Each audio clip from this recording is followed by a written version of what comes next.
The most powerful line in Andrea Scott's Controlled Damage is, "I didn't do anything wrong." This speaks to the larger scope which the play tackles.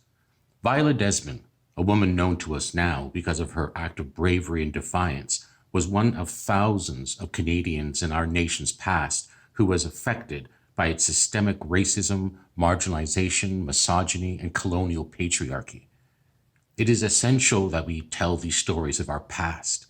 I continue to tell these stories because, as a country, I feel we are woefully negligent of learning from them. Canada, Nova Scotia, Halifax has a rich and beautiful history that should be celebrated. Yet, it is essential that while we celebrate the wonderful aspects of our history, that we also voice and recognize the contradictions within it. We cannot look away from the horrors of Canadian history, the mistreatment of First Nations and other ethnic groups, and the fact that Canada was, and still is in many ways, a country steeped in and practices ideals based on colonial patriarchy. We tell these stories to remind ourselves of our past wrongs in order to learn from them and become better citizens, better humans, better neighbors. Andrea Scott has constructed a beautiful play, Grecian in its theatricality and scope. She has given us a chorus that not only guides us through and participates in the telling of the story, but true to the Grecian model, the chorus represents all of us. We have a responsibility to tell and listen to these stories. This company of artists have courageously dived into this responsibility, and I am in awe of them. It takes courage to stand up to or sit down in defiance, to say no more, to demand to be heard, to urge others to listen, to tell stories, and to know deep in one's heart that I didn't do anything wrong. This is Controlled Damage. How does that make people feel? Powerful. Yeah. In what ways? Strong. It's the continuation of a strong person who stood their ground. And now here's a writer today taking that story and adding power to it by bringing it to the world and explaining not just the story, but why it matters. Right. Quentrel, how do you feel? It's power, you know what I mean? And it's inspiring that, a story that was decades ago, you're bringing it to the forefront now to empower and inspire more people. Nzingha. I just think that the power of theater itself is helping us to relive moments.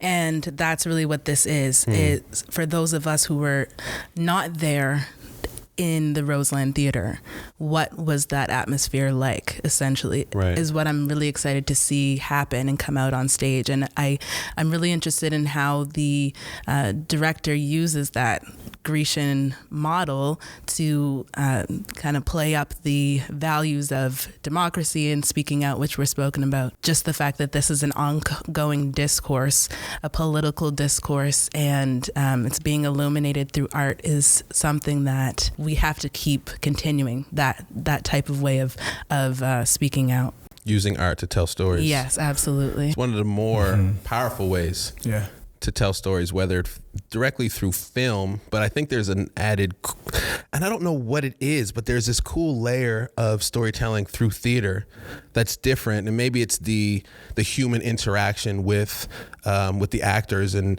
that kind of tight experience and kind of being with those who are creating the art. So I think there's a real cool beauty in this play and a really cool way in which theater will tell this powerful story that some of us know and some of us aren't necessarily familiar with, but it's a story that's impactful and it's important, and more people do in fact need to know about it and about Viola Desmond. So we are here today to do that. My name is Terrence Taylor. I am joined by Nzingha Millar, Quentrel Provo, and Juanita Peters to discuss Controlled Damage, play put on by Neptune Theater. Quentrel, tell me the story of Viola Desmond. So basically, her car broke down, and so while her car was getting fixed, she decided to go check out a movie at the Rosen Theater. And basically, it costs more to sit on the main floor, is what I've learned. I didn't know that at the time, and then when I read a story, she wanted to pay the extra to sit on the main floor, but they told her no. She went in, basically sat there, and then manager came in, called the police. They removed her because she wouldn't move. Basically, took her to jail, went to court. They tried her. Basically, the tax evasion. Yes. Tax evasion because of the cost difference between the two tickets. Yes. 1 cent. 1 cent. And she sat in jail with her white gloves on and everything, and she really didn't do anything. And that was the craziest thing, that she wanted to pay extra. Yeah. To sit down there, and they wouldn't allow that just because of the color of her skin. Mm. And the other big part of this story is that Viola Desmond was a businesswoman, a very prominent businesswoman. So now charging somebody with tax evasion, what does that do to your business? 100%, yeah. Right? So here's a woman who owns her own beauty school. She owns her own line of beauty products in the 1940s. Yeah. She drives a fabulous car, right? Yeah. Which was quite unusual for Black people in general, let alone a woman. Yeah. The other piece of this that I don't think people quite recognize is the fact that people didn't talk about it. We think people did because it was in the papers and because it was a court case. The NAACP came to Nova Scotia, all that. But it was considered inappropriate, of course, to go to jail. So it's not a story that was passed down in the family in detail. It wasn't talked about at the dinner table. Right? And we're celebrating it today, and we're talking a lot about it today in recognition of the hundreds of thousands of Nova Scotians who had gone through something very similar. But at the time, I'm sure that Viola Desmond died without that satisfaction of understanding that people respected her for the stand that she took. And I always find that very unfortunate. And I always say, tell that person who is doing good today. Now, that's a Give them their flowers. Give them their flowers now. Quentrel, your flowers, that's for you. The road is long, and it becomes very lonely if people put you on the other side of the fence. Why do you think it is that people wait to give people the praise that they deserve for doing this type of, having this courageous moment? Well, I think there's a number of reasons why. Number one, sometimes people don't look at it as being courageous at the time because everybody was going through it. Then you have to layer on the fear. If I speak up and recognize you and say you did we are a completely different generation today. At that time, people had power over you. And so I don't want to lose my job, right? I can, if that were my great-grandparents or grandparents, that would have been their fear. Their bread and butter was coming from people who didn't look like them. Right. And so you didn't want to stand out. You didn't want people targeting your family. You didn't want your circumstances to change if they were okay or better than most. Yeah. There's all kinds of reasons. But I think mostly people were afraid.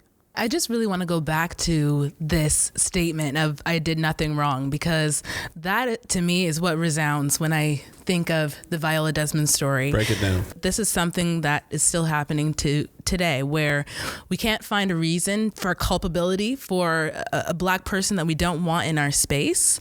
And so we have to find reason to remove them. And in Viola's case, where she honestly asked and pleaded to pay what was worth to sit in that seat, and he refused, And then what happened after that was really about finding something to pin on her, basically, right? So we're going to use this sales tax, but really it's because we want to keep our theater segregated. It was not on the books, but it was customary for Blacks to sit in the upper level and for whites to get a better seat in the lower level. And so they're not laws, but customs that we see going on today, which we'll get into, that still separate us and don't allow the mobility for Black people in our society, the mobility for a woman to, shop with her kids in Walmart. And this is what we really have to keep talking about. For a man to drive a nice car. Right. When we talk about breaking it down, we have to think about all the people who were involved in this, all the hands that it had to go through in order for her to wind up in the courts. Right. So there's the ticket agent who could have changed that story. There's the person taking the ticket that could have changed that story. There's the security people who could have changed that story. Right. There's the owner that could have changed that story. And now the courts. That's a lot of people. Right. The point that her car broke down, I always find that's an important detail. Why is that? I think it's important because it just shows you how, in a moment of fate, as a Black woman living here in Nova Scotia, your life can be changed forever in that you are unsafe. I'm thinking I'm fine leaving my house at maybe after dark, and I have my mother worrying about me, praying for me. Right. And it's just in the fact that something so simple as having your car break down, being in the wrong place at the wrong time, where someone else has the power to say that you don't belong there, could end up changing your life forever. And only because you are asserting the fact that you've done nothing wrong. And that is, to me, just what blows my mind. And she was a Black woman. It's hard enough being a Black man, but it's when you're a woman and you're Black. So to you as a man, because we also have two Black women at the table. So to you as a man, how is that experience different? Women in general are just still fighting to be equal. And then you're Black at the same time. So Right. you're also fighting for that. So they got two things against them. I'm only a young Black man. So because I'm Black, if I was a young Black, a young white guy, it's different. But they're a woman and they're Black. So especially at that time, we look at it like her car broke down and everything, and fate had it. It was two white men that dragged her out. And I always thought to myself when hearing her story, I was like, where were the Black men in the theater? Scared. And I was like, where was the Black? There had to be Black men at the theater at that time. Right. That seen, this Black woman being dragged out by two white officers. And I've never heard anyone say that they said a word or they tried to, stop what was happening. Oddly enough, with this story, there was a man in Halifax who was a little boy in the theater that day. He was in the theater that day when this happened. He actually ran the tattoo. He's retired now. He's an older man. He's retired. And he told his story of being in the theater that day, but of course not knowing what really happened because it was just never talked about again. Yeah. In his world. Yeah. In our society, Black men and white women have the ability to be either oppressed or oppressor. And I thought that was so interesting because it then shows us, even within that race and gender complex, how sensitive that is.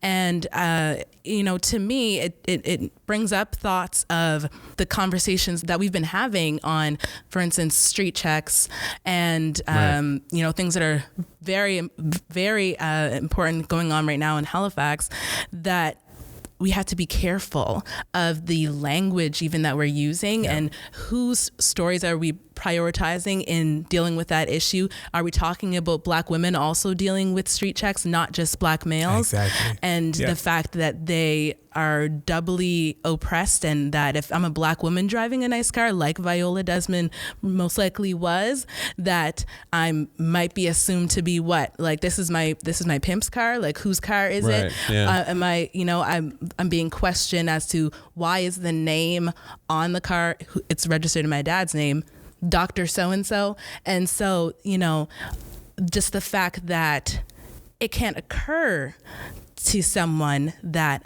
I could have secured this prosperity for myself. That's the issue. Do you think there was any benefit to her being a Black woman in this story? And maybe not so much in the moment, but over time, when we look back at this, what makes this more impactful and more memorable and more important because she was both a Black woman? The story becomes a bigger story and a more relatable story to people because you would assume somebody of her status would not go through this. You would assume that here's a woman who's made it. Right. Right? Yeah. So if she has all that she has, and she is that intelligent, which she was, Right. and smart, what about little old me?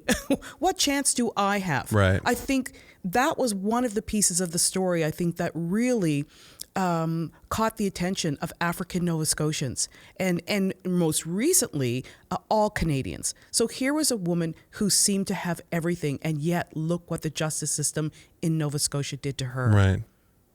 When we look at this story from the lens of this happening to a Black woman, conventionally we think that women should be protected in our society, but which women, which is what we've been saying, Black women aren't afforded that same protection. Not only are our bodies and our being in a space is seen as threatening, but it's also the flip side of that, where either we are lusted after, or then the next side of that, which is the fact that we don't get those same protections, traditional protections of womanhood, which is, you're weak, you need to be protected. And that really does beg the question, why do we know if any Black men were there and stood up for her or not? And did they think it's their place? And because they are, also fearing being oppressed in that moment, that they were not protective in that moment in the way that we traditionally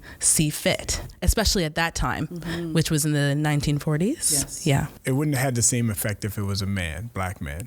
Why is that? To me, especially in the Black community, think of my grandmother, my great grandmother, those women were strong women. And for her, the generation that she came up in and the time that she sat, in the Black community, the mama of the house was the strong woman, and to see that, right, and to put that in perspective, and it was the perfect person for that. A Black woman was the perfect thing for that story. If it was a Black man, we've seen that, type of stuff happen, right, but for a woman, and a Black woman at that, to take a stand and do it the way she did. To me, it was just empowerment in itself, because I'm used to that, My grandmother, granddaddy's a strong man, but when Nanny says something, everybody listens. Right. What I mean? So in the Black community, we knew that the Black women were strong. So for her to take that stand on a public stage, it just made that story more powerful. I don't think it would have been as powerful if it was a Black man at the time. I think a detail of the story that I read as well is that when she was with her husband at the end of all of this, she brought this issue to him, and he was of the mindset of just let it rest, pray about it, don't push, don't be too seen. Probably thinking of some of those things that you mentioned, Juanita, which is we have a public image in this community. People respect us. We don't want to be seen as troublemakers, right? Right. And so to me, her fearlessness in saying, no, I know I did nothing wrong. I'm fighting this. And then in that time, influencing her husband to go and make decisions. He's the one who approached the lawyer. Of course, that is to be seen as, the man needed to approach a lawyer to have that relationship and respect and to seek some advice on what to do. In that time, she wouldn't have had representation, without some of the supports that did rally around her, but still not enough to influence the law. The fact that she stood and knowing that all of those cards were stacked against her as a Black woman and going through having to navigate this through her husband, is really amazing. Yeah, because when I looked at the story, she had to influence like her husband and other males in the community. Just that I'm not going to let this go. Right. And even though they found her guilty of tax evasion, she still didn't let it go. She still pressed on, through everything. But that says a lot that she had to influence the black males around her. Because they wanted her to let it go. They were like, just let it go. And maybe that played a role in why no black man stopped the thing that happened at the theater. They knew, they knew the rules that were set in place and they didn't want to break them. But to her, it didn't matter. I was fearless, and that's why it's so powerful. Bringing it back to Juanita's point that you made earlier about Viola being an entrepreneur, and Quentrel, you're talking about the strength of black women. The fact that she started a hair school and created her own products, one of the key components of the hair school was that mentorship and being able to provide supports and education and a community for black women who at this time, because of segregation, couldn't go to beauty school, traditional beauty school. So can we talk a little bit about the importance, the impact of creating communities within our communities and how that can help take us to a level that, there's things that we can probably all say this is important, but there's going to be that small group of people that say, okay, well, let's make something happen and let's create change. So what does that look like in terms of these micro communities within the communities that are pushing things forward? Well, you just said it. She was a game changer. She was. If you are a black woman in the 40s and you're looking at, there are the magazines on the shelves that tell you what beauty looks like. Right. Now, you can't walk into the drugstore and buy makeup No way. that goes on my face, right?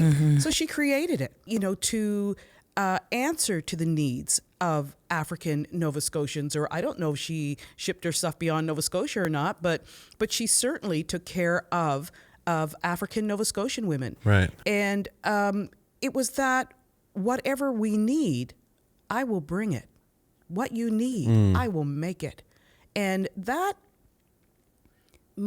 mindset, I don't think was an average mindset at the time. Right. You get used to taking the scraps and the things that are on the shelf and the things that are just put up. She was able to be a game changer and show African Nova Scotians that their needs could get met as well. And that they had it in themselves to make that happen. And so the beauty school was not just a beauty school teaching you how to do ethnic hair, right. but it was teaching you all those other values as well. What you just spoke about is the power of entrepreneurship and standing in the gap of where something is needed. But how important that is when you are shoved to the side is so much more important, that you are essentially creating that space through her beauty school and graduating upwards of 15 students every year. She then empowered those women to go and either start their own businesses. So trickle down. To have shops. She would push out her product. Like as far as Quebec, I think I read even the fact that having a salon was a safe space for black women, even to get away from home and talk and everything. Talk about issues. And I'm sure so many things got solved in that beauty shop talk, where you just have that sisterhood. And creating those spaces was a part of a segregated world, which some would argue was actually good for us and necessary. Yep. Yeah. And the fact that now, there's less people that are owning their own businesses from the black community, and, we're running up against competition in a wider market, we have less of those spaces to go to. So that to me is an important factor in all this as well. Because you spent some time, Nzingha, at the African Nova Scotian Youth Employment Lab, which is where we work together in terms of what does entrepreneurship look like? How do we develop entrepreneurs? How do we develop businesses? And how do we create our own ecosystem so that we can be self-sustainable? So I'm curious personally, what her story, how her story has impacted you to be in a room like that and say, you know what, I want to be one of those people within the community that's making change. Well, it's people like her that have opened the doors for us to have these conversations, that we're essentially saying, why can't Black youth start businesses? We had Viola Desmond in the 1940s, right? Right. So, we got to make this happen. What can we do to support people that have ideas to make money, increase our wealth as a community? I am inspired, one, by the fact that beauty as a business, we have some, as a Black female, we have a lot of interesting relationships to that. So let's say, with the beauty industry. The beauty industry, Right. right? And that when we look back, there were products that were meant to empower us and products that were meant to have us assimilate, basically, to look more palatable to the white beauty standard. And I know that, in that time, people were of that mindset, but I think it fundamentally was coming from a place of saying, I'm worthy of feeling beautiful, of having something that's mine. And I think that her entrepreneurship and going in that direction of the beauty industry is very, very much inspiring to me. Yeah. Quentrel, you're a business person. You've started a business, Stop the Violence. So how's Viola's story impacted your ability to find means to be self-sustainable from a business perspective, but also stopping the violence and working towards decreasing crime in the community and bringing people together, essentially? You have to care enough and be passionate enough to want to make a difference, and be all about what you're doing.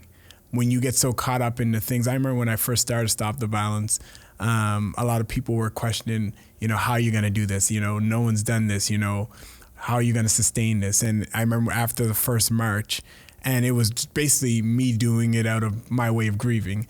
And I just put my whole self in it. And, I didn't know the violence here was that bad and everything. But once you get into it and you start sitting in on court cases and you start talking to families and you start hearing details and you're like, this is something out of a cold case. And it's here in Nova Scotia, but I wouldn't have never knew had I not got into doing Stop the Violence. And 100%.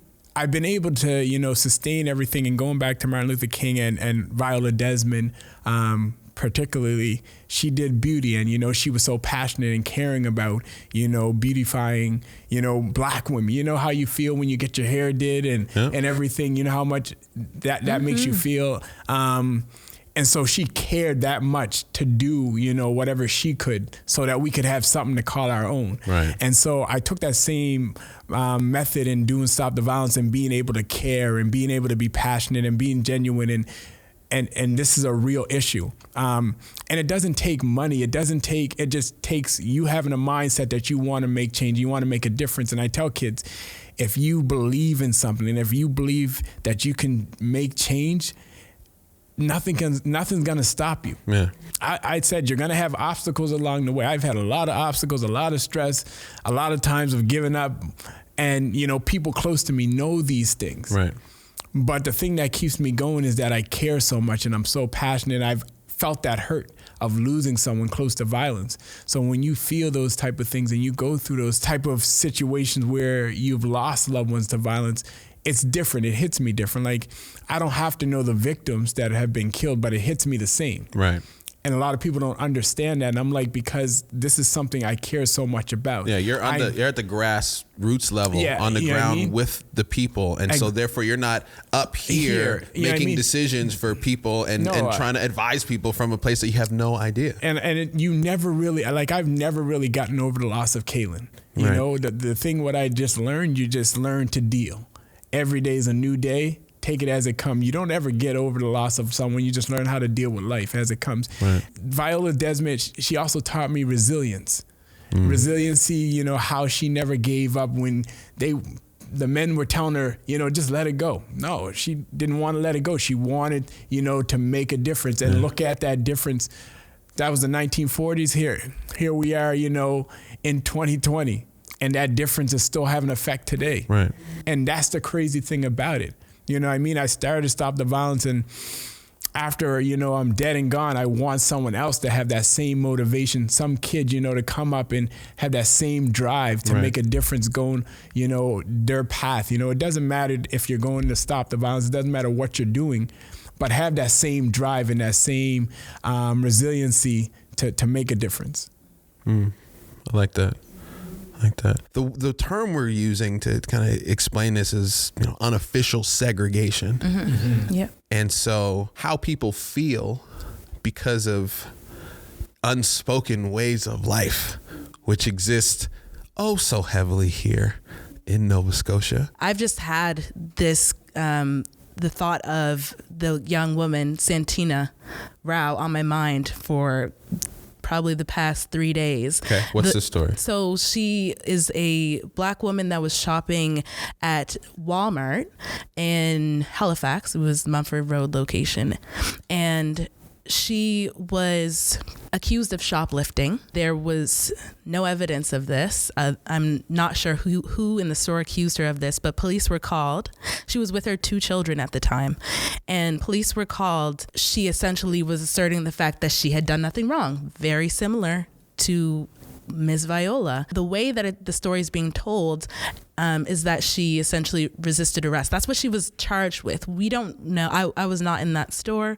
However, I'm of the mind that when you are being accused of something which you know you did not do, you're with your children, you're in protective mode, you are asserting yourself and asserting the right over your body not to be taken into custody, right? And this is what happens a lot of the time when situations like this come up. And so to get to the point of unofficial segregation is in these stores that we're shopping in, there is still the fact that what are you doing here? Are you here?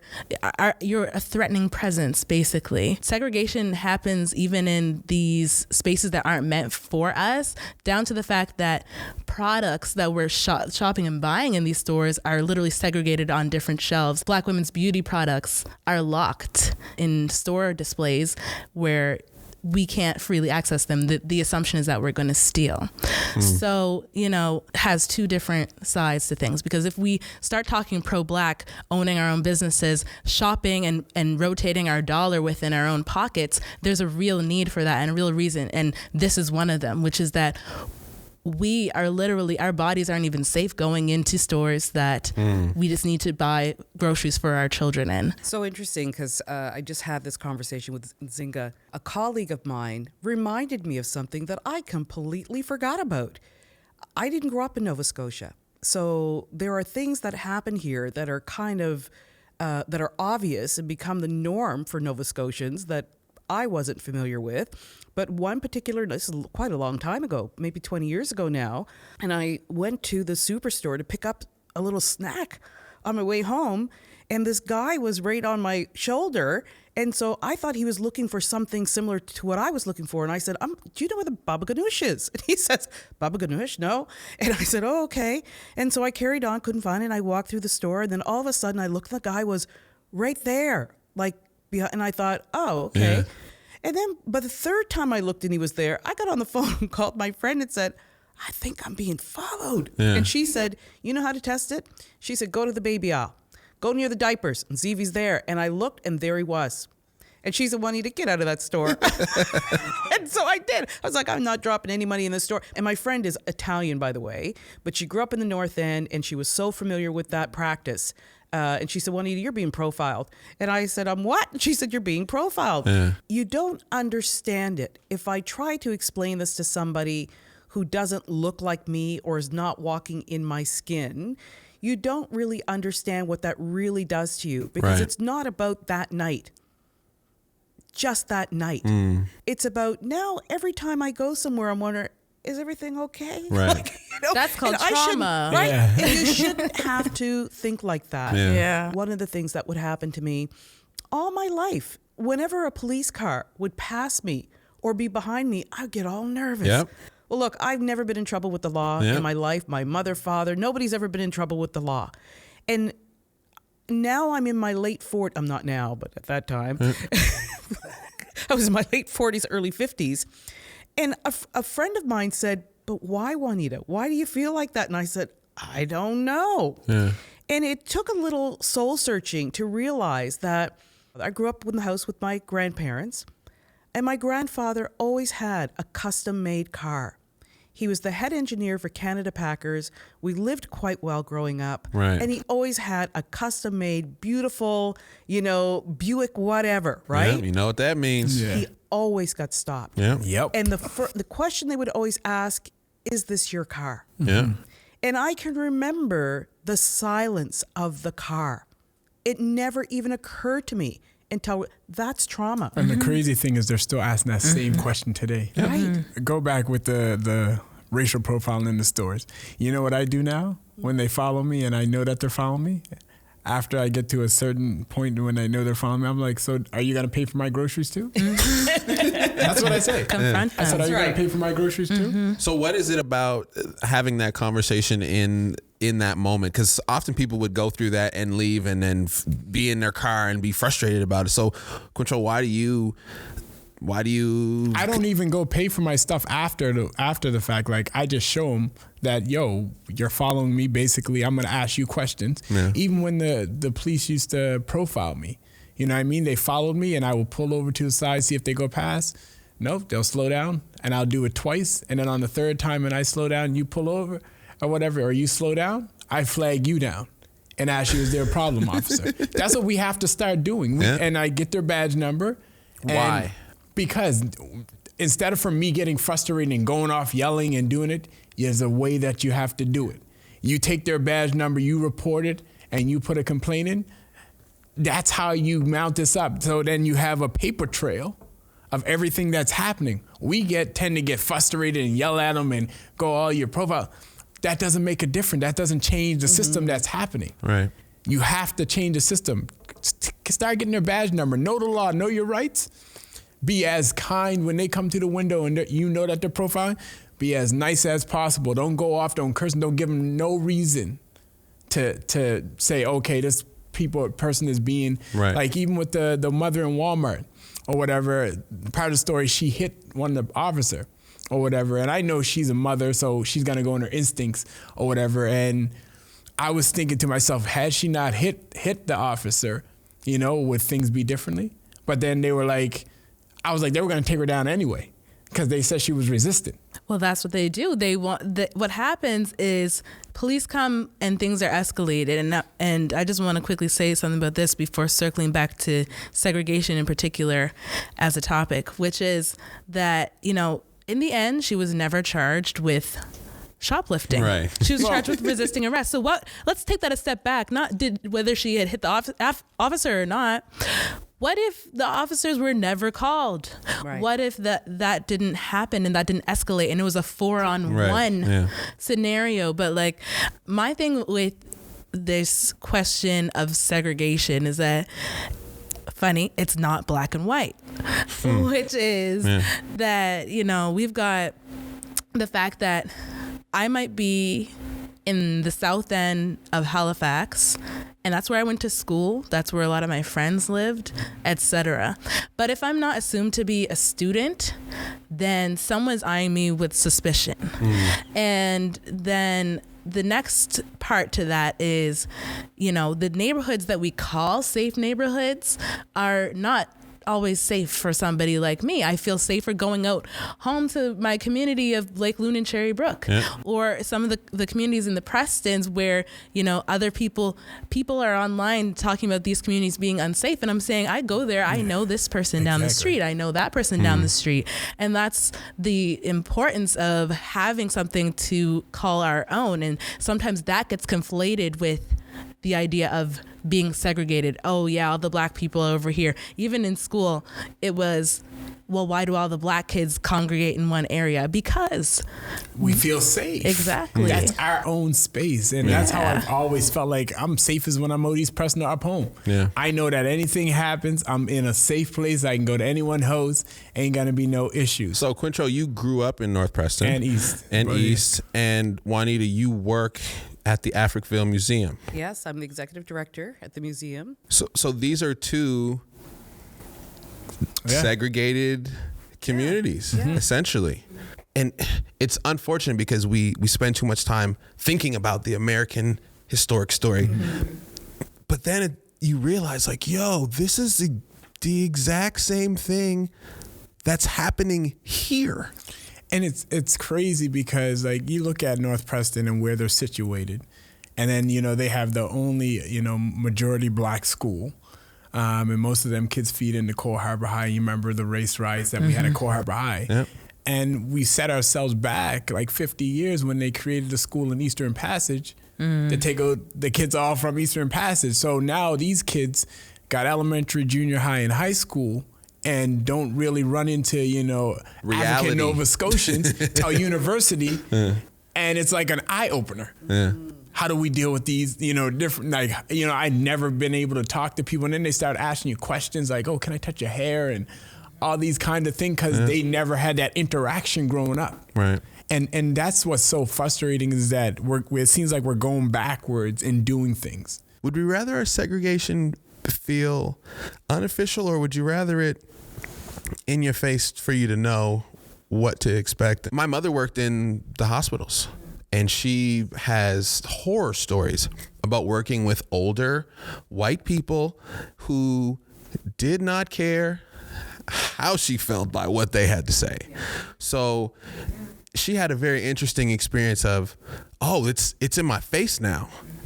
I'm a health professional, so I can't let it get to me because I'm here taking care of these people. But it was this kind of like mind-blowing experience of like, we're in this quiet, small, pretty passive Canadian town, and there's people in the hospital like, get your black ass away from me. I don't care if you're saving my life or not. What people forget is although we can say, I've been here for 7 generations, the next crop have been here for 8 generations, the ideology came up from the South.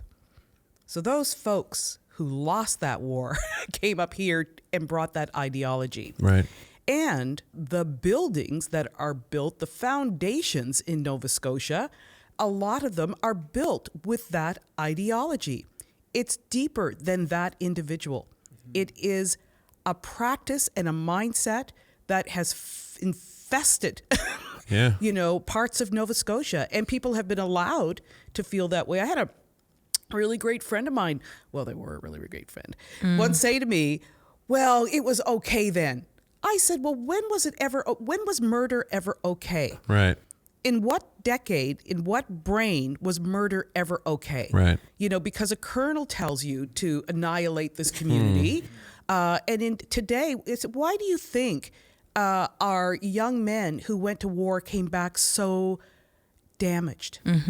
Because they were asked to do something that was against their moral compasses. Yeah. Things that altered the brain that they would never have done. But because they were in a situation where that was their job, they had to do it.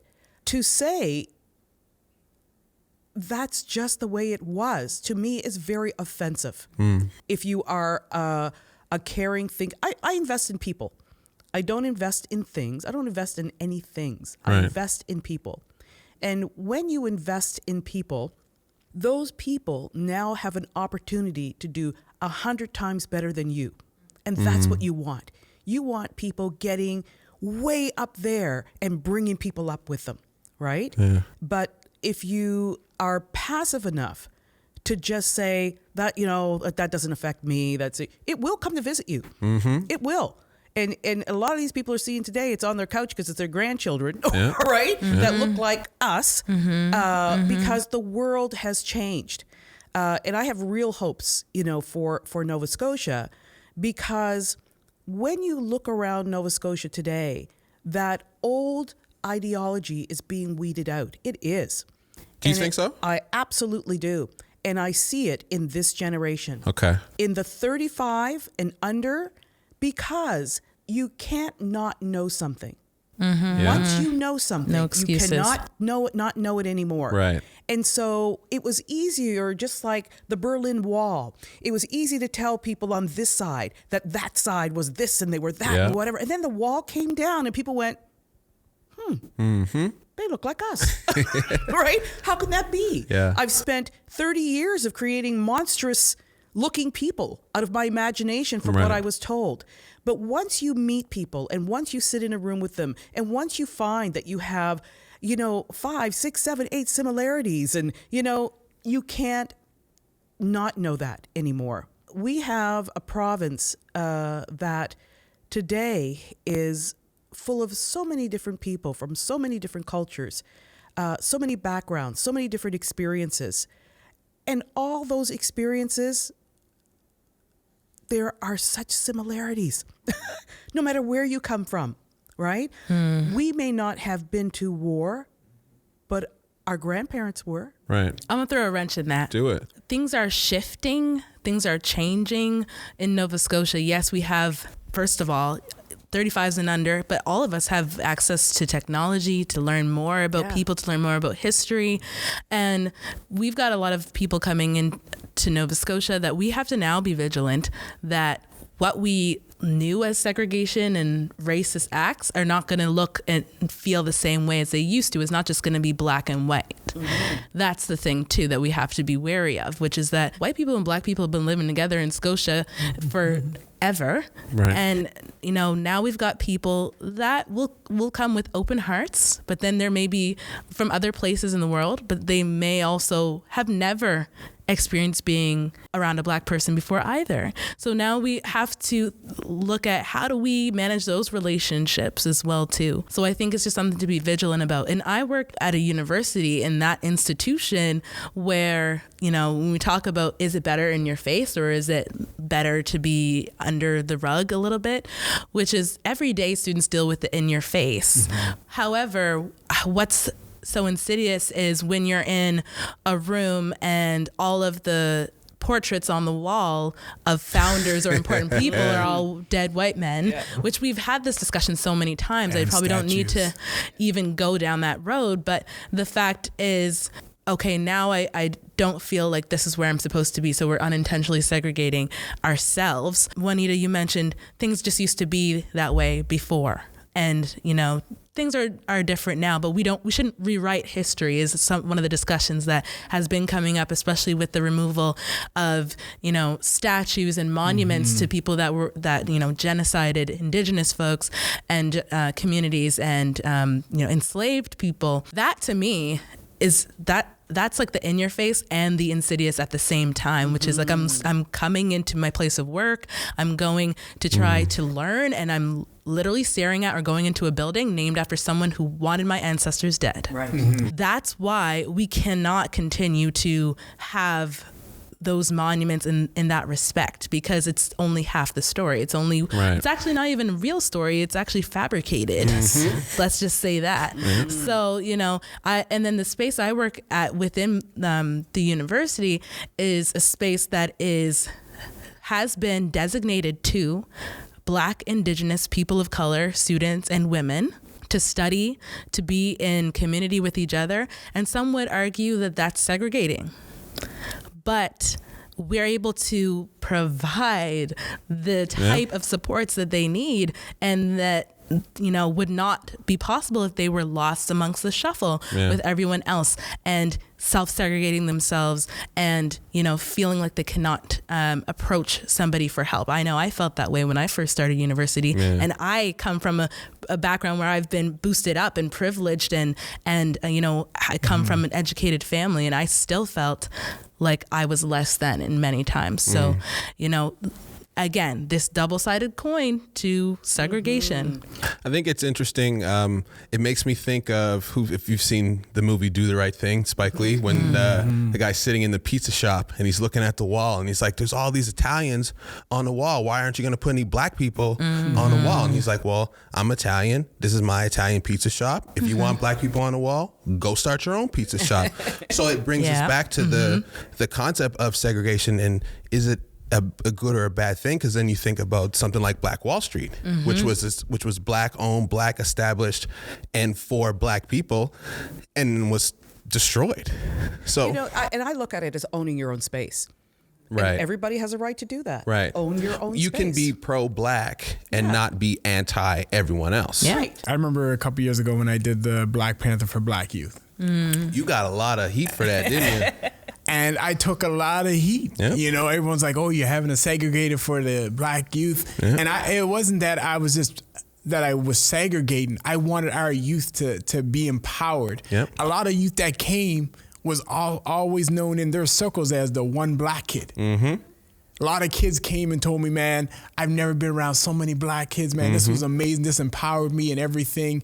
And that was the message I wanted to send. It was sad because some people pushed away kids that weren't black, and it looked like I was doing it. And so I had to reach out to those, you know, people and were like, no. If I have extra tickets, I don't mind if other kids come. Right. But I was serving the black youth first. 100%. Because we had white parents that came. You know what I mean? That were raising, you know, biracial kids. Right. So they want to have that experience and everything. So it wasn't that I was trying to segregate, but it was just something that I wanted us to, you know, claim as our own. For the first time, they got to see, you know, themselves reflected on the big screen in a positive way. And everyone was like, oh, you're segregating? It was like we couldn't do anything for ourselves. Mm-hmm. And I felt bad because, you know, I have so many kids of different races that support Stop the Violence. And they were like, well, why can't I go? And I was like, I didn't say you couldn't go. Right. Mm. I was just doing the black kids first. Right. You know what I mean? Yeah. And it was crazy, man. The heat that I took for that, man. It was stressful times. No, but worth it. It was definitely worth it. It was a moment I'll never forget. If we don't claim our own space, then at what point? When are we allowed to? Right.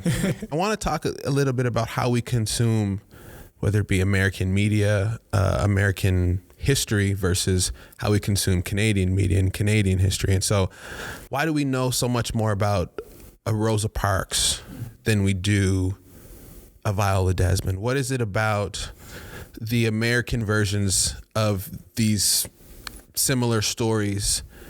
Why are we so fascinated by the American ones, and why don't we embrace and share the stories of our Canadian? Go. Well, growing up, you know, in school, they don't teach us about our own history. Most of the history that we're learning is American history. And the craziest thing is Viola sat before Rosa sat. A lot of people don't know that, you know what I mean? But, you know, everyone says, oh, she's the Rosa Parks of Canada. No, Rosa Parks, the Viola Desmond of the States. And it's crazy because we never learned about our history. And we were actually just talking, I was talking to a few teachers the other day and trying to come up with some kind of curriculum where we learn about the history here. Right. A lot of kids don't know their history here. Right. You know, they don't go to the Black Cultural Center, you know what I mean? So they don't know their history here. A lot of the stuff we learn is American, and, you know, it's all publicized American stuff. That's how we learned about Martin Luther King, and that's how we learned about the Rosa Parks. Right. You know what I mean? It's crazy that I learned about Viola Desmond once I got to high school. Right. And that was only because we did a project on, you know, African Nova Scotians. Right. You know, that did great. So then you have to go look and do things. You know, we weren't taught those Our history things. Should be in our face. It should be right in our face. And that's the frustrating thing, that we're in 2020 now and it's still not in our face. Right.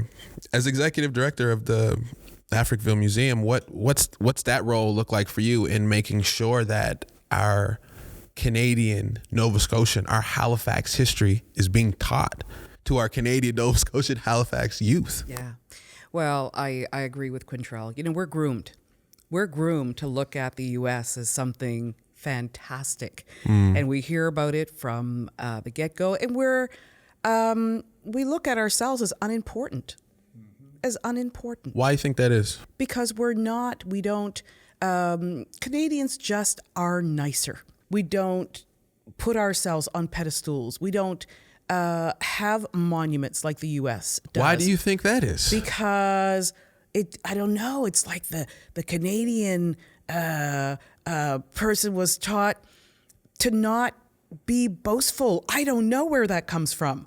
You know, we're not as good at advertising who we are, as good at promoting who we are, as good as at celebrating who we are. We're just really not. Yeah. And that has to stop.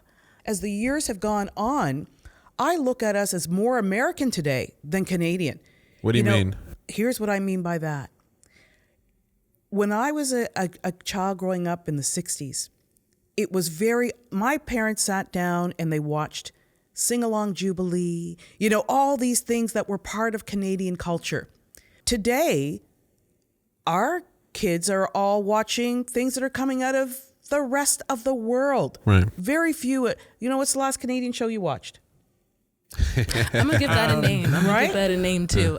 It's the free market of information. Yeah. Which is that, like you said, advertisement. Americans have a boastful character. Yeah. Right. It's actually their capitalist minds. The 5% anti-capitalist in me, which is that they. Like that is what their society, the values of society was built on. And now that we have access to information in all sorts of forms, social media, not just television, I hardly even sit down and watch TV anymore. Right. So, or the news, for goodness sakes. Now we're looking to Twitter for the news. And it's literally, when I say the free market of information, is that just like, any principle of capitalism, it's demand that drives what you get and see. Right. So that's the same thing with algorithms that work on Facebook, that work on Twitter, that bring the information to us, basically. Right. And that's why I think it's so important to have what we've done to buffer that, essentially, in Canada, is with our support of Canadian owned media and Canadian owned arts and all of those things that are seeking to tell our stories, including the Viola Desmond play that we're talking about now, is so important to counter that and challenge that, right? And I think that that makes its way even into our schools. And that's why it's so important that we have discussions even around having Afrocentric schools. That's a whole complete discussion on its own, which is, who is in charge of the information that we're not only like receiving ourselves, but passing on to our children that are leading for us in the next however many years, right? And that time frame is becoming shorter and shorter in terms of the younger people taking the baton. So what information they're getting is more important than ever now. And the majority of people are saying we're not seeing ourselves, in these stories. We're not hearing our stories. We're not seeing ourselves. We're not seeing anything that even relates to our story, and that's very bad. So in terms of not just my role with the Africville Museum, but my role also as a writer and a storyteller and a person in the arts, is to constantly be showing you reflected in those stories, right? Your region, your people, your stories, and the things that help you understand how and why we are who we are today. Yeah. Because it's not, who we are today is not something that happened overnight. Right. It happened through a series of events. The worst thing that can happen is that the next generation feels undervalued, without options,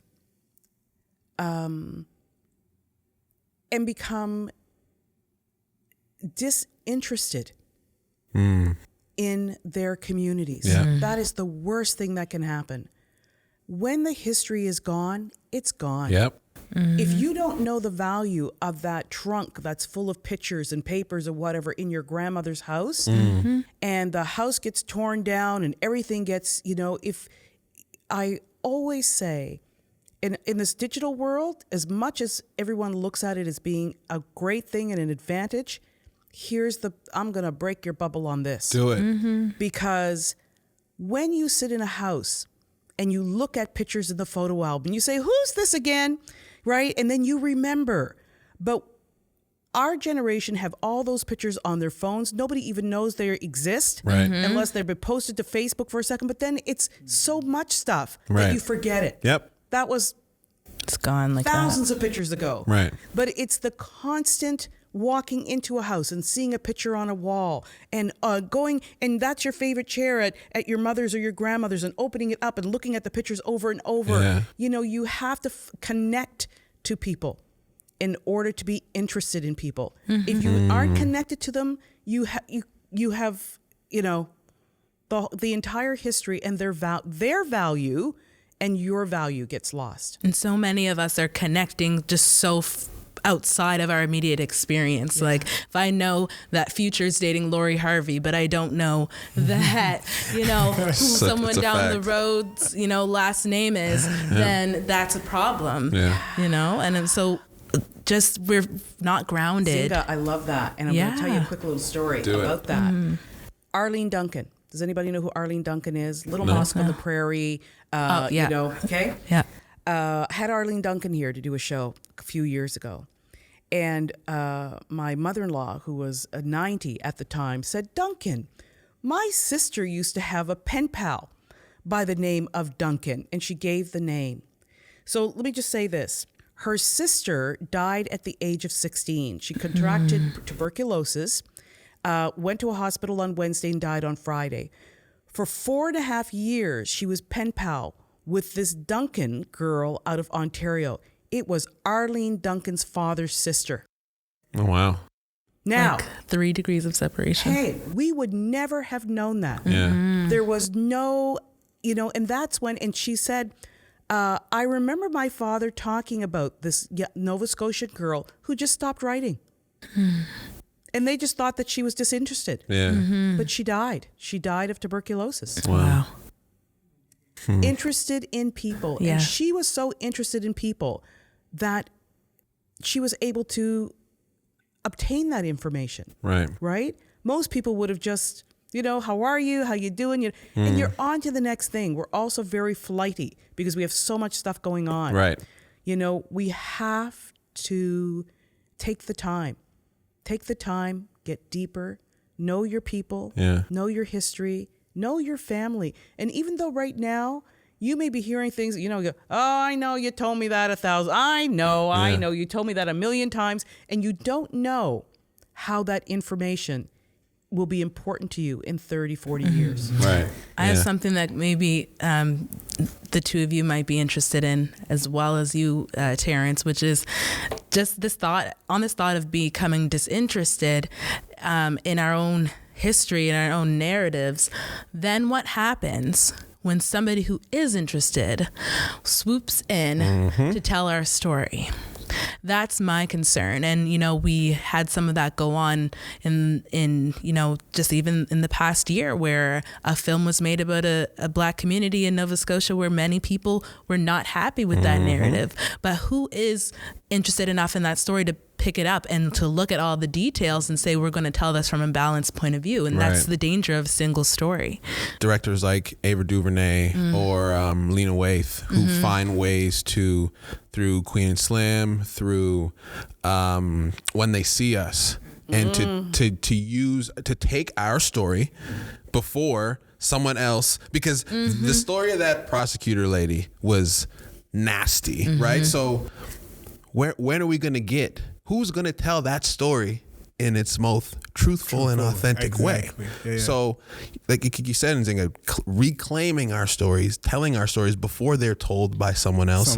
And changing the narrative around what our story actually is and how it's shared and how it's moved forward. And I think, we see what we've done with Viola Desmond and putting her on the $10 bill. And in a lot of ways, that's incredibly progressive.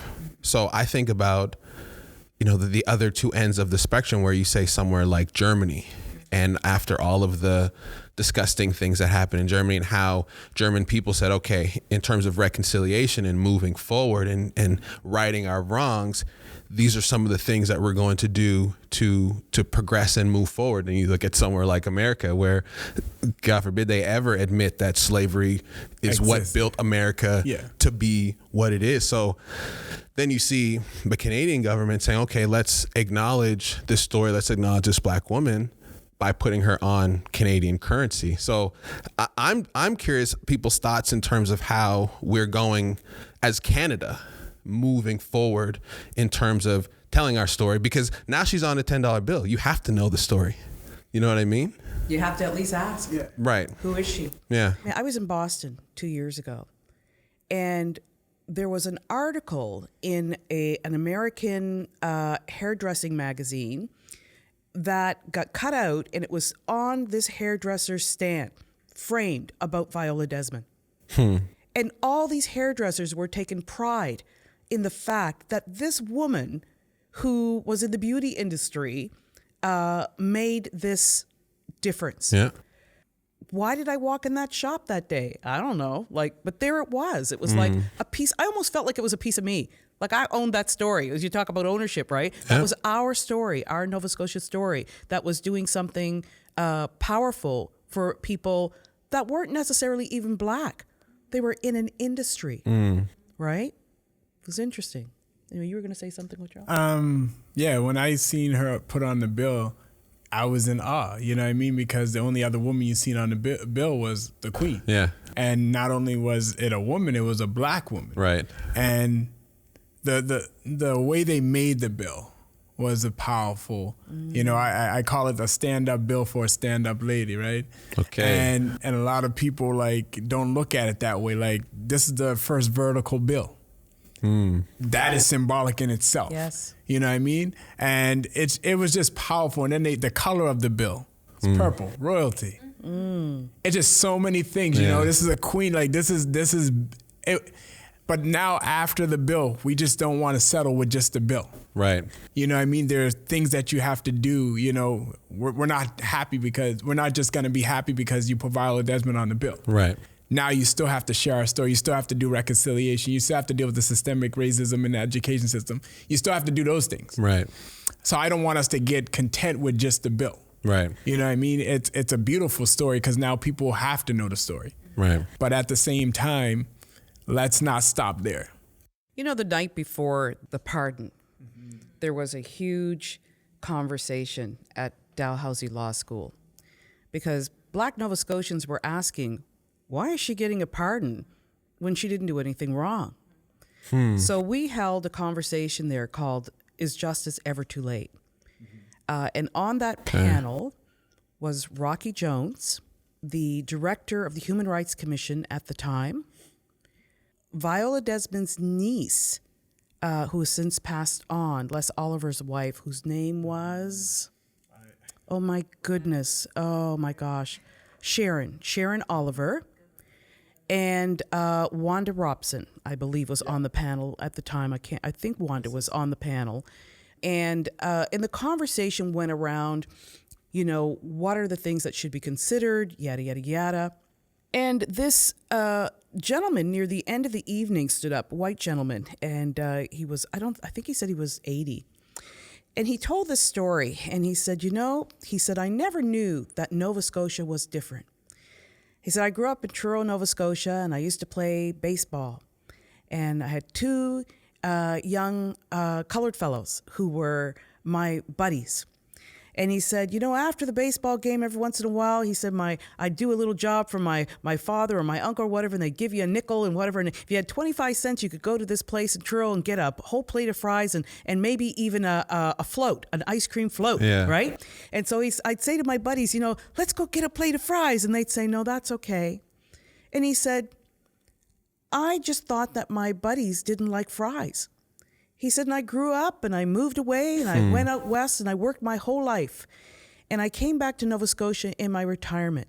And only then did I know that I realized Nova Scotia was different. He said, I then knew that my buddies weren't allowed in that shop. And he started to cry. And he said, the thought that my friends would have thought that I would still go knowing that they weren't welcome, it hurts me, he said, even today. Wow. Yeah. He said, I would never have gone and bought those fries if I had known that my buddies were not welcome. So now it's about knowing, basically. Wow. It's about knowing. And knowing young before you get all these other interruptions that tell you something else. Yeah. Exactly. Like I said, you can't not know something once you know. Yeah. And what he knew is that he and his friends loved baseball, and that's where it begins. Yeah. Visibility is huge. Yes, we have a lot of respect on who's on our money. My thing is, now that we're owning the money, let's not let the money own us. What's the next step? Like Quentrel was saying, so where is that $10 going? Is it going out of your community in less than 4 seconds, which is actually the rate for Black communities in North America? And that's probably even smaller or shorter time for Nova Scotia because we're a smaller population, right? And 4 seconds. Yep. That's how quick it changes. That's how quick that money changes and leaves the hands of Black people. So it's like, and if you're listening to this and you don't know why that's important, we can't sustain ourselves then economically.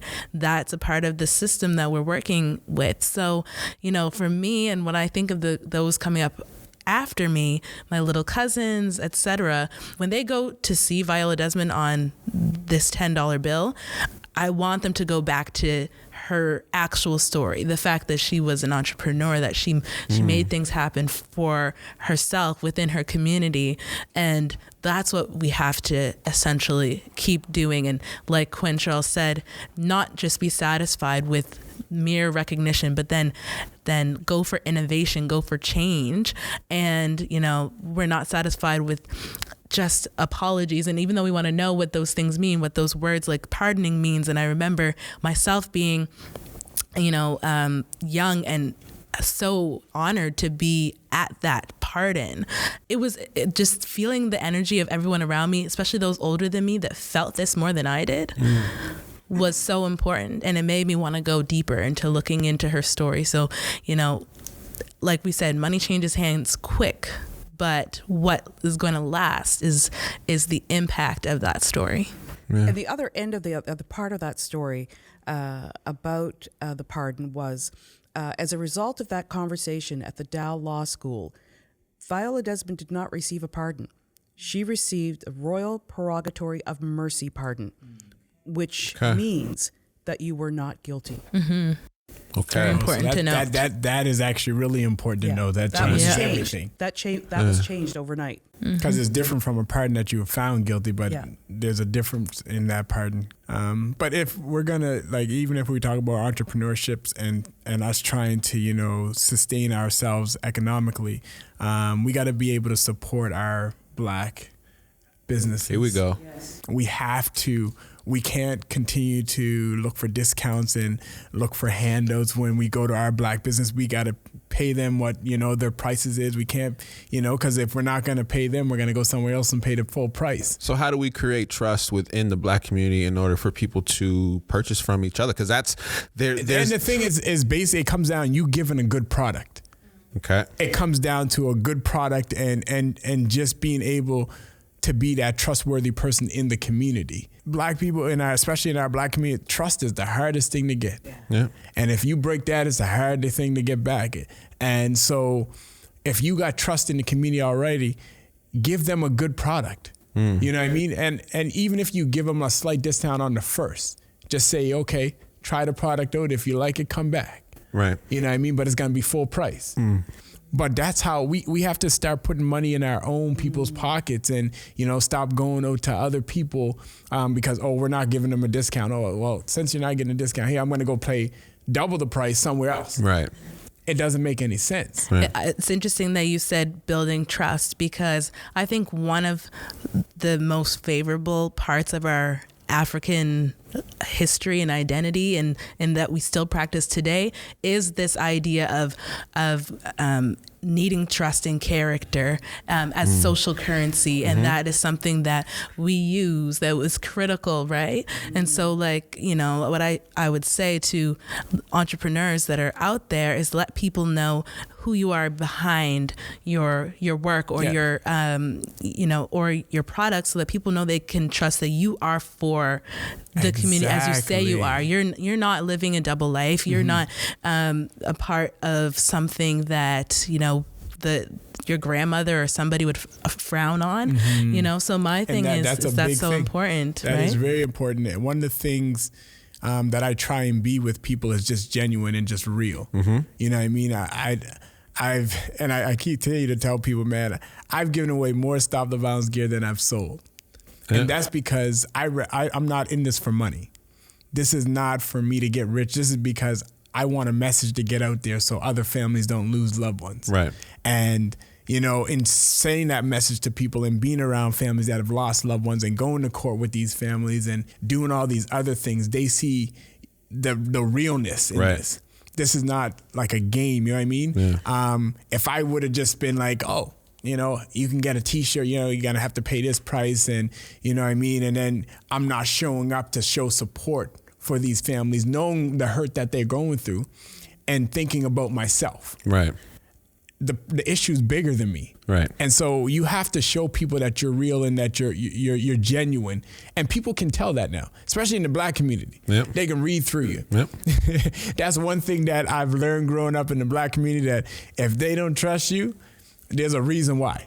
Yeah. So you have to build that kind of trust that is genuine, that is real, and that you show them. Don't talk about it, show them. Yeah. Show up and be in the community and stuff. And getting the trust in the Black community has been a blessing to myself. You know what I mean? Growing up in these communities, I don't ever forget why I started and where I come from. And you have to always have that, because sometimes we get our businesses going good and then we tend to, okay, now we started there, now we go here, you know what I mean? I'm going to do it outside the community and try and, go bigger and everything. And it's not saying that, you can't sell to people of other races or anything, but never forget where you started, who was supporting you when you started. Right. Give that back. Exactly. 100%. Stop thinking of the outside as an upgrade. Huge. I'm always so proud to say my cupboards are by Mr. Simmons. And those cupboards are going to be there, hopefully, till the day I die. Yeah. My lawn is done by another Simmons. To have yourself surrounded by things that mean something. And those people, hopefully they're saying the same thing. Oh, I did the stuff over there. I did, invest in your people. And it will come back 10 times. Yeah. That was really what Viola, in my mind, was standing for. And when we go back to the fact that every time we look at her now, in our wallets, that we are thinking of what she actually went through and endured, it makes situations like the fact that just about a year ago, a group of Black young people were asked to leave a space at Parliament Hill. I think you and I, Quentrel, were there. So much more important to act on and not just accept, apologies, which is, what we tend to go after as a low-hanging fruit. Right? And the fact that we could be told, well, you people aren't supposed to be here, which was the same exact words that were told to Viola in the 1940s, and now we're in 2020 now. What does that mean? 80 years ago? Whether it's entrepreneurship, whether it's social action, whatever it is, do something. That's what she did. She did something. That's what, just don't be inactive, which was brought up before, or disinterested or disengaged. That's really, to me, the moral of a lot of this. Yeah, it's just do something. Yeah. A lot of this generation now, we just want you to do something. Yeah. Don't let that torch fall where you're not doing anything. Right. And sitting back and allowing things to just fall apart. Yeah. Do something. Whatever it is, just do something. I encounter 30-somethings who want to do something all the time. Yeah. And my generation and the next generation don't let them. Have held those reins for so long that they are afraid to let someone step up and take a shot at it in case they do something wrong. And I say, if they fall, we'll pick them up. Yep. Right? And the thing about but you've got to trust that they are walking out there with a plan. Let's watch it. Let's help them. Yeah. Mentor them. Stop. That's right. Stop them, because what happens is they will walk away and not come back. And because they keep hitting that wall. And that's the hardest thing. I know a lot of people my age that have, given up things because that older generation just won't let go. Yeah. And they're like, why can't they just mentor me through this? And you know what I mean? But they just won't let it go. They have to do it, and they have to do it their way. And, that's another reason why so many things start to fall apart, because this is a new generation. You have to approach things and do things a different way. If you're still doing things that you did the same way 30, 40 years ago, not going to cut it. It's not effective today. Yeah. So these 30-year-olds that are trying to do things, these 25-year-olds, they got that new mind. They know everything about today. Right. So you mentor them and help them build that thing that they want to do. And it's just so hard and frustrating, because I've been there where, I felt like giving up, and I'm just like, can you help me? And they don't want to give that kind of help or mentorship because they feel that they want to keep their self and they want to do it their way. So yeah, and some of it is fear. Some of it is fear that if it does go down or it goes south, that they'll be the ones that'll be held, to blame. But, just keep asking. If this person's not letting you in and they're not feeling, secure enough to know that they can, let things go wherever they're going to go, just keep asking, keep going to the next door, the next door, the next door. And I guarantee you, someone will let you in because, it's got to happen. Yeah, and that's what with working with Nico was he said, hey, I'm interested in film. I want to learn the things. You're doing the things. I can't do all the things on my own. So that's why Nico's here. And that mentorship piece, right? It's key. Working together, he's over 10 years younger than me. So his perspective on how to do things based on how the world is now, I don't have that. Exactly. And you need that. Exactly. In our culture, that's the culture of eldership, which I think that I would challenge some of the older folks that don't even want to be called older in our community to take that title with honor. Exactly. And to let go is to have faith that there is longevity and that there's future. And also to know that you have a place when you step down. You don't need to be in competition with people who are younger than you doing things differently. And sometimes that's an issue that comes up in our community, especially because our resources are small. We, have limited ways of honoring ourselves in this society that, we tend to have a crab in the barrel mindset. And then sometimes it's even generations fighting with generations. And it's just not something that is ever going to allow us to progress. So we have to just put that down. Yeah. And don't think of it, I say to the elders, and I do use that word, don't think of it as stepping down. Think of it as sitting with us. And that's how we want to see it. Yeah. We don't think you stepping down or definitely. stepping back, just you're sitting with us. Yeah. Togetherness. Yeah. And Nzingha, you mentioned something earlier about things not being so black and white. And so I'm curious how Viola's experience in 1946 has impacted not just black and white people here in Nova Scotia, but how it has impacted First Nations people, how it's impacted immigrants, how it's impacted those who live in this area. And so how do we take from her story and find the gems in that and disperse that amongst the diverse community? Because it's our responsibility to tell our story essentially to our people, but then how do we take a story that may or may not have any personal connection to someone and share that story because it's local history in order to progress forward and bring people together? We should be having more dialogue and learning from each other's stories and learning from each other's experiences. And I would love to be able to see this conversation continue in partnership with Indigenous community around what does the Viola Desmond story mean? Maybe that's and there's someone else on the side of for us here in Nova Scotia, Mi'kmaq people, that they want to have an exchange about somebody that's very much similar in meaning to their community. So I would love to see that. And interestingly enough, to talk about it from an immigrant perspective, my mother is Scotian, my dad is immigrated here from the Caribbean. He immediately got brought into the Black community of Nova Scotia because of the fact that that's where you had to go for support. We're talking about in the 70s, 80s, but things were still like that. So again, this unofficial segregation, etc., it was natural to him to gravitate towards the Black community. Now, just before coming here, I had a discussion with a young man that is actually from the same island that my dad is from, St. Lucia. And he asked me what I was going to go do today. And I said, I'm going to be on a panel to talk about Viola Desmond. And he said, who's that? Right? And I know he's a student and he's new to Canada.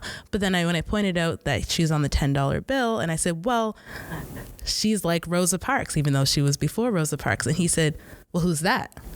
And I said, okay, I'm coming back in 5 minutes. When I come back, I want you to tell me exactly who they are, because I know you have a phone with Google.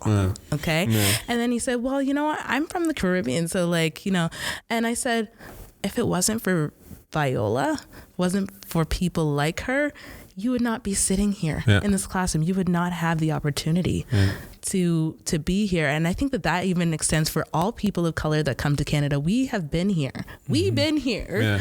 And we've been fighting these battles, not just on behalf of ourselves, but on behalf of anyone that comes after us that is traditionally seen as not accepted. Any person of color that comes into Canada does have, I believe, first and foremost, the Indigenous and Black experience in Canada to thank for it. Yeah.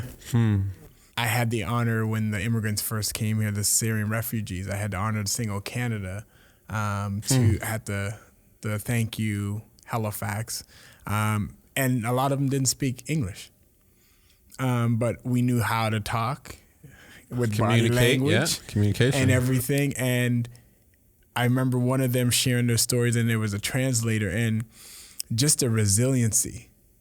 And I see that connection with how Viola Desmond was resilient, the resiliency that they came from. Yeah, with the language barrier. And everything. And then being here. And then what the guy that does Peace Chocolate, came here and started his business. And it's blossomed despite everything that he's been through just to get here. He just got his Canadian citizenship, a couple weeks ago? But to come here and be an entrepreneur and try and build something, for yourself. Yeah. Because Viola Desmond was self-made. A lot of people, gets things handed to them. She made herself. Yeah. And the crazy thing about it, she left a legacy when she left. Because and a lot of people think you have to be given something. You have to come from something to leave a legacy and leave a mark on this world. No, you don't. You just need to find something that you love and you're passionate about and do it. And so I think the resiliency would be the connection between the immigrants, the natives, indigenous people, and the Blacks. That's resiliency, because we're always fighting to just be equal. Just to be. Just to be equal. Yeah. Not just in Nova Scotia, but all across Canada. The relationship between Black Indigenous is strong because a lot of us have shared heritage. Yes, we do. I am Afro-Métis, and a lot of Blacks in Nova Scotia are. Oh, me too. Yeah. Are Eastern Woodland, I am. In fact, George Eliot Clark and some friends just created something called, George's new word, the Afro-Métis Constitution. And it's a CD that celebrates the connections between the African Nova Scotian and the Métis in Nova Scotia. And Singing for Viola is one of the title tracks on that CD. Nice. And it really talks about all the things that bond us together and the things that are part of our shared history and heritage. Yeah. When we talk about knowing different people and culture, we also have to remember that our story is not other people's story. Our heroes are not other people's heroes. Yep. If you go to Hawaii, they've never heard of any of these people. They have their own star system. Yeah. And in the native culture, it's the same. They don't even, they've never heard of Rumpelstiltskin, Jack and Jill. It's not part of their culture. Right. Their storytelling comes from a different point of view and different stories. And so it's not universal in that way, and it's not that they're not paying attention to it or that they are less learned. It's just not part of their focus and their education. I was doing a show years ago called with Mary Walsh called what was it? It was a book show, and I was talking to one of the stars of North of 60, and she said, "Juanita, remember, we don't know anything about your literature." The literature that you were taught in schools was not part of our upbringing or our growth, right? And even when we went on to higher education, we chose things that had to do with the things that meant something to us. So unless you were going to law school or something like that, then there's a prerequisite of what you definitely have to do. But if you're doing, literature, you're certainly looking at things that mean something to you because you want to further that conversation. We both and all share in the in that acknowledgement and in that pride of that struggle, because the struggle wasn't just ours, right? Right. And isn't still just ours. I was invited to do a talk at the Justice Department on this particular day. And one of the other people who was speaking on that day was a new RCMP officer from Winnipeg. He was a native. And he, in his opening statement, said, I swear, he said, I spoke to my wife yesterday and I said to her, you're going to love Nova Scotia because the blacks are the most hated here. Wow. That's quite a statement. And he had only been here for 3 months, and it was that apparent to him because where he comes from, it's all the Aboriginal people who are given the worst treatment. Yeah. So Wow. it is a shared history in many ways. And yeah. Juanita, you mentioned earlier getting your cupboards from the Simmons. Who are some of those people you see now that are living Viola's story and continuing to live her legacy? You know what? We have so many people today that are not just Black-owned businesses in Nova Scotia, but people who are exporting, who are building, creating, and exporting, around the world. And you just go to the Black Business, magazine and look at who's in there. I want to mention your cousin. Is she your cousin? That's laser, skin laser. What's her name? Darla Johnston. Yeah. Who's been running. I think that business is probably 20 years old now, right? And doing fantastic work. And there's so many others. I don't want to start naming names, but there's not a product that you're going to need in Nova Scotia that you can't get from a Black creator. There just isn't. I can't think of anything. Maybe pop. Nope, you shouldn't be drinking anyway. Right, that's right. You don't need no pop. Which most of us probably know someone that has a home recipe for that too. Right. Yeah. I know my grandmother used to make cream soda and root beer. Oh, Yeah. great. I need that recipe. There you go. You think of Simmons Paving that, been passed down generation to generation. My father owns his own company, installing drapes. And then you think about like young ones like Connie Ross is, Family over fame. Family over fame.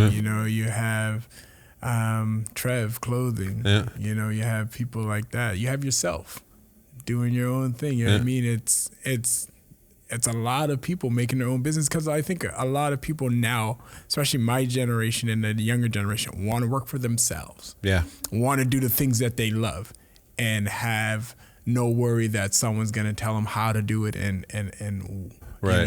where you can do it. You know what I mean? So I think that's the trend that's going now. Everyone wants to do their own thing, and make money that way, for their community, and also represent their community. Yeah. So there's a lot I can name off a whole list. And I just thought of one that's really important. The oldest barrel making company is a Black family from Hammond's Plain. Really? Wow. And they still make barrels. Again, stories, history that we're not hearing. For me, it's like what I really love seeing being embodied in spirit is the side hustle mentality, which sometimes can be a little bit of struggle in terms of, giving yourself the time to just relax and chill. Yeah. But, so many people are working but still pursuing their passion and hoping to take that on full time, in the future. And I know when I was in school and I realized I was doing so many things in my community, I was kind of standing in that gap and need for service where people have a message that they want to get, a lot like you, Terrence, as well too, but I'm a little bit less film and tech enabled, but wanting to get their message out, need to coordinate moving pieces of something that they want to see come together. And I just started, offering myself. And then that became, a business where I started Courage Communications and last year. And it took me that long to say, I'm really doing something that people actually want access to. So I think that that's important to know when what your passion is something that you can actually monetize and start doing and putting out there. I got to shout out, some people that I know that I love that are starting businesses like Vitamin D Entertainment. That's Dina Williams. And every time I go to a Black business owner about something else that I need, they refer me to another Black business owner, which is what I'm loving. Yeah. She's telling really me, good. I know this person that does graphic design that she uses, so use her. And we got an event. Let's get Smooth Meal Prep to do it up. Like, that's what I'm loving to see. And if you feel like you've got a passion that can go in that direction, just start doing it. Yeah, there's so many young people doing things like, Novell, you got Kiki Beats that's been doing it for a while. Yep. Ariel, you know what I mean? You got so many young people, you know what I mean? Lamia. Yep.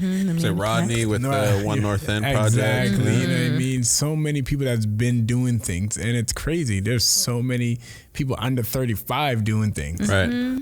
It's like everybody's moving and doing, and I love to see it. Yeah. I love to see, and when you think of hair salons, you got Ebony Hair Salon, Alvera had been doing her thing for a while. I think Deanna Sparks got one on Portland Street. What's her name, Dixon? That had, what's her name, Dixon, that had Styles her. by D. Yeah, Styles by D. Tracy Crawley. Yeah, there's so many people. And the thing about it with beauty and everything, you've seen that so much growing up in the house. You know what I mean? I got 4 sisters, and the first thing they want to do is get a barber so they can learn how to braid hair. Yeah. You know what I mean? My aunt does hair out of the house, and it's just everybody's doing something, and it's good to see. Yeah, that was just a really great way to plug a bunch of Nova Scotian, Halifax entrepreneurs. Yeah, and there's more where that came from. That's definitely how I wanted to end this conversation. Yes. That was perfect. Ooh, yeah. Yes. Wow. That was epic. It was. That was amazing. We covered a This has been lot. so much fun. Oh, man. I got everything on my list. Can I just say, I feel like this feels like a kitchen party. Like earlier on, we had snacks. I know. And I was like, except for nobody needs to hear what my mouth is doing, but I could have just kept chilling and talking here all night. And that's what happens. Next thing you know, it's 2, 3 a.m. Yeah. That's why I love this it was format. really relaxing. Yeah. Good. Thank you. Nzingha Millar, Quentrel Provo, Juanita Peters. I'm Terrence Taylor. This was a beautiful night. And I hope that the listeners enjoyed. Yay. And most importantly, come see Control Damage at Neptune Theater. That's right. Exactly. We'll be there. That's why we're all here. I think that's all. Thank you, everyone. You're welcome. Thank you. Bye.